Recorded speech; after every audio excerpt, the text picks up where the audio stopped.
This is a spoken word piece called The World, and this was inspired by my niece. Um, the whole idea essentially is that as children we feel like we have all the answers and the world is within our grasp, and we are actually correct in thinking that way as children. I don't necessarily think that we learn so much in our adult life. I think the people that we call wise are the ones who preserved the wisdom that they originally had. So this is called The World. Thank you so much. I want to live in a world where a man shows a woman he loves her by putting his arms around her body and not just a ring around her finger. A world where a woman doesn't care what kind of car a man drives. She simply cares that he is driven. I want to live in a world where 40-year-old couples exchange notes as though they're still 15. Where neither men nor women are covered in makeup. You see, maybe she's beautiful. Maybe it's Maybelline. And he is covered in makeup as well. Makes up a lie about how much he makes up a lie about where he lives. Men and women far too covered in lies find truth in their relationship. I want to live in a world where the only people who wear jeans with holes and tears in them are the ones who have stories for each and every portion of their jeans that are missing. A world where teenage boys trade in their copies of Call of Duty for Nerf guns and water pistols, and they wage war at every street corner, recruiting bystanders into their beautiful army. I want to live in a world where every park has at least a dozen swings so that no one has to wait to rekindle their childhood. A world where we get high from climbing trees and not just from smoking trees. What? A world where children read their parents' bedtime stories because even grown adults want to fall asleep hearing happily ever after. I want to live in a world where the carnival is always in town and ice cream trucks come by more often than FedEx trucks. A world where kickball, twister, and Jenga are Olympic events and I'm the captain of the U.S. team. I want to live in a world where Carmen Sandiego and Waldo travel the world waiting for us to come and find them. Yeah. Where the property value of your home is immediately doubled so long as it is made out of Legos.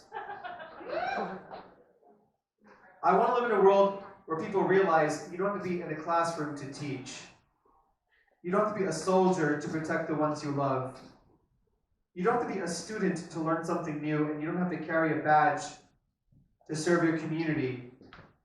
Because in life, it's not the role you have, it's the role you choose to play.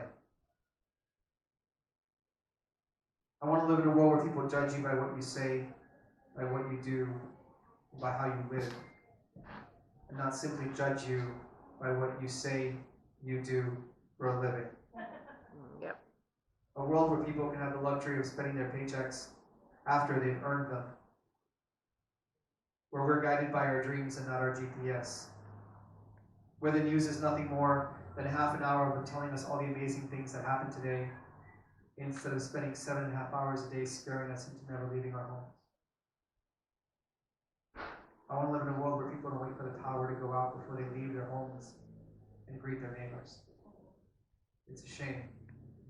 Oftentimes it's not until we are powerless that we realize how truly powerful we are. I want to live in a world where we trade all these supposed advances in technology for the hoverboards we've been waiting for since Back to the Future 2. Where the only apple someone carries is the one they intend to eat with their lunch. Where people are more inclined to communicate with their beautiful voices instead of their tired thumbs. Where we look for reality by staring out of our window and not by staring into our television screen. I want to live in a world where people realize that even though it takes a website to tell you you have 437 friends, all it takes is a flat tire at 437 to show how many friends you really have. Mm-hmm. I want to live in a world where we can replace all these cryptic contracts with something that really holds up, a pinky promise. A world where no one sits, everyone stands. They stand for a cause. They stand for a purpose. the very least, they stand up for themselves. Do you remember where you were standing the last time you stood for anything? I want to live in a world where every street is a school zone because we all need to learn to slow down. A world where people are just as inclined to give their home address as their email address because they really do want to hang out at Friday at 7:30. I want to live in a world where the people with the most dollars are trying to make the most change because that's what makes the most sense.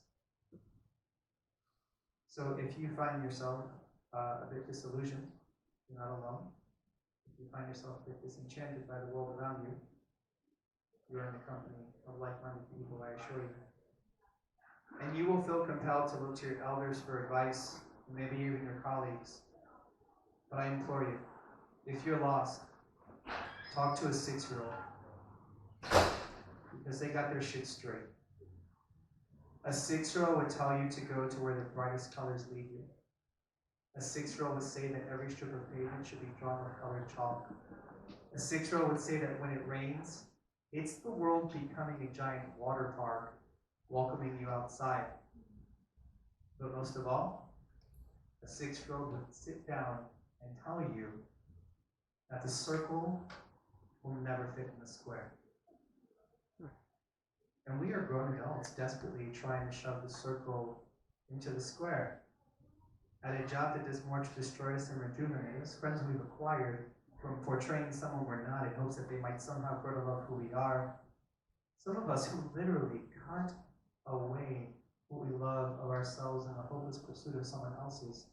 We are grown adults, desperately trying to shove the circle into the square, destroying ourselves and those who love us in that process. So I guess what I'm saying is that I want to live in a world where no matter how old you may become, here, you're all just 6 years old. Take those 2 hands and build something, fix something, create something. Take the thumb, the cell phone you love so much, and call someone. Those hands, the arms they're connected to, embrace someone. Take those 2 hands and remember how driven you were before you ever held a steering wheel, how connected you were before you ever owned a cell phone, how useful your hands were before they became preoccupied with accumulating green sheets of paper. Take those 2 hands and remember a time in your life when you felt, however small those hands may have been, you could pull the world within them. You know, back when you were 6 years old. Thank you.